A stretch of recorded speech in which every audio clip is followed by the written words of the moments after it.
Senelerdir Hasankeyf'te çalışıyorum, seyyar satıcılık yapıyorum.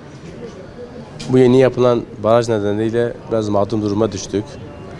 Yani şöyle diyeyim size, biz seyyar satıcı olduğumuz için bize dükkan vermediler. Kaç defa başvuru yaptığımız halde bu başvurumuz reddedildi. Siz seyyar satıcısınız diye. Benim gibi seyyar satıcı olan Hasankeyf'te yaklaşık 12 kişi daha var. Tabii bu 12 kişiye 20 aile geçimini sağlıyor. Bu 20 aile yeni Hasankeyf'te yerleşim yerinde eğer dükkanlar verilmezse o zaman ne yapacak bu esnaflar? Hani bunların da hak sahipleri var, bunların da hakkı var. Bunlara da hak verilmesi gerekiyor. Hani biz senelerdir bu işi yapıyoruz, biz burada aile geçindiriyoruz. Yani bu aileler ne yapacak, biz ne yapacağız? Doğal olarak biz de bu yeni yapılan Hasankeyf yerleşim yerinde biz de yerimizi yapmak istiyoruz, bulmak istiyoruz.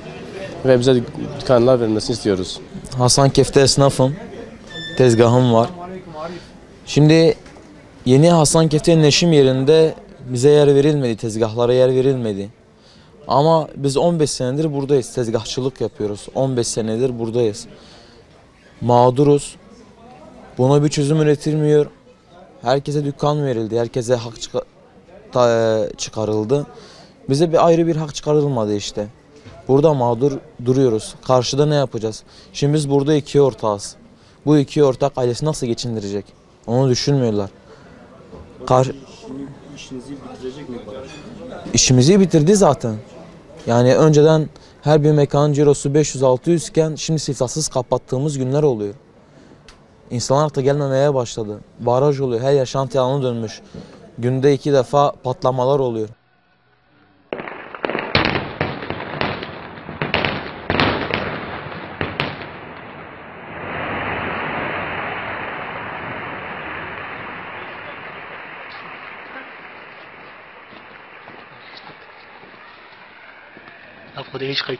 Dinamitle patlatmalar yapıyorlar. İnsanlar korkuyor, evler zarar görüyor.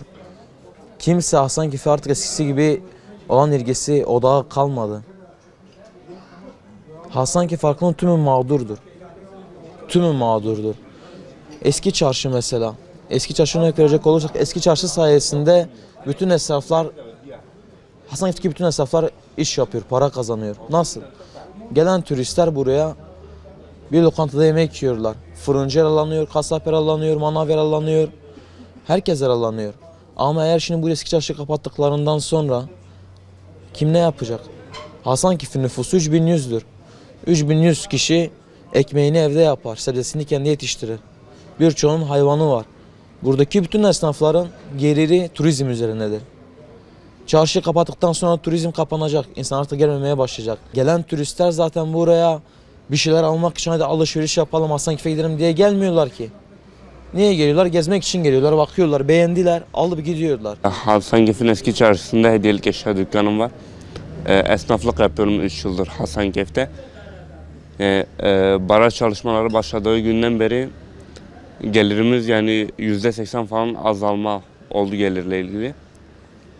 Hasankeyf'in çarşısı boşaltılacak deniliyor. Bu boşaltılacak dedikleri zamandan beri iş yapamıyoruz, mal getiremiyoruz.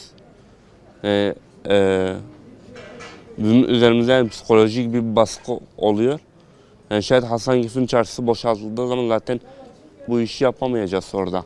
Şu an Hasankeyf'in %80'den fazlası zaten geçimini turizm sayesinde sağlıyor. Çarşı kapatıldığı zaman esnaflara herhangi bir iş imkanı falan da sağlanılmıyor. Yani mağduruz. Bu durumda yetkililerin bir el atmalarını istiyoruz bu durum için. Yani şu an çarşı boşaldığı zaman da yapacak bir işimiz olmadığı için yetkililerden bir iş imkanı istiyoruz. Yani bize geçici olsa bile bir iş imkanı sağlasalar memnun oluruz. Hasankeyf'te ikamet ediyorum ve geçimi rehberlikle sağlıyorum.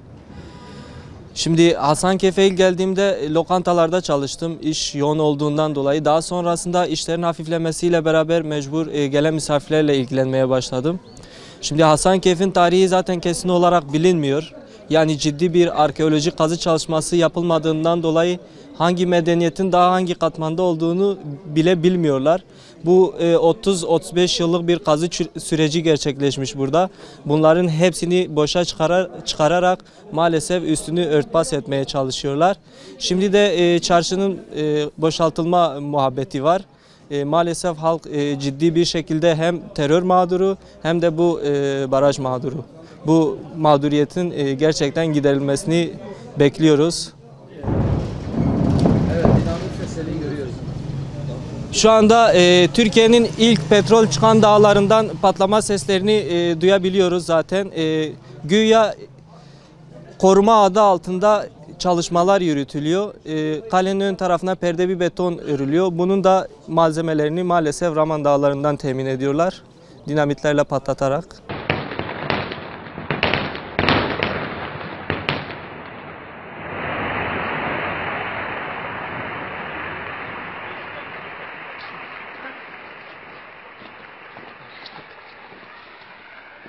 आपको देश का